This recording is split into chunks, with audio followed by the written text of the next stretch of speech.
Hello नमस्ते प्रणाम। आप सब कैसे हैं? मैं आशा करती हूँ कि आप लोग अच्छे होंगे। मैं शिव भक्त उर्मिला देवी अपने यूट्यूब चैनल में आप सभी का स्वागत करती हूँ, करती ही रहूँगी। फिर से मैं तिलक गीत गाने जा रही हूँ। पसंद आए तो लाइक सब्सक्राइब से जरूर कीजिएगा और कमेंट में जरूर बताइएगा मेरा गीत आप लोग कैसा लगा।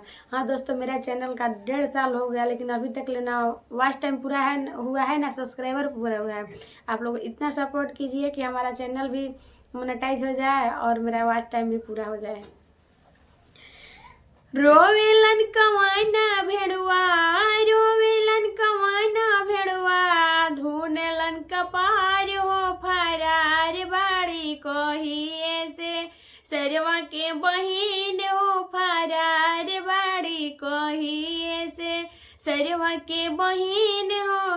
थाना पे थाना ढूंढे, थाना पे थाना ढूंढे और हवलदार हो फरार बाड़ी कहिए से सरवा के बहिन हो फरार बाड़ी कहिए से सरवा के बहिन हो।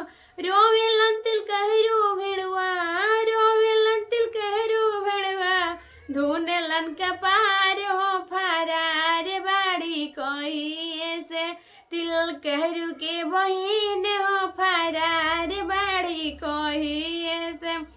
पुलिस पे पुलिस ढूंढे, पुलिस पे पुलिस ढूंढे और थानेदार हो फरार बाड़ी कहिए से तिल कहरू के बहिन हो फरार बाड़ी कहिए से तिल कहरू के बहिन हो।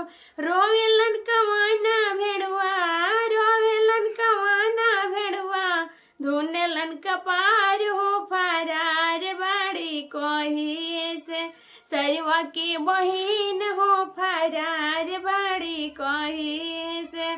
थाना पथाना ढूंढे, थाना पथाना ढूंढे और हवलदार हो फरार बाड़ी कहिए से सरवा के बहिन हो फरार बाड़ी कहिए से सरवा के बहिन हो।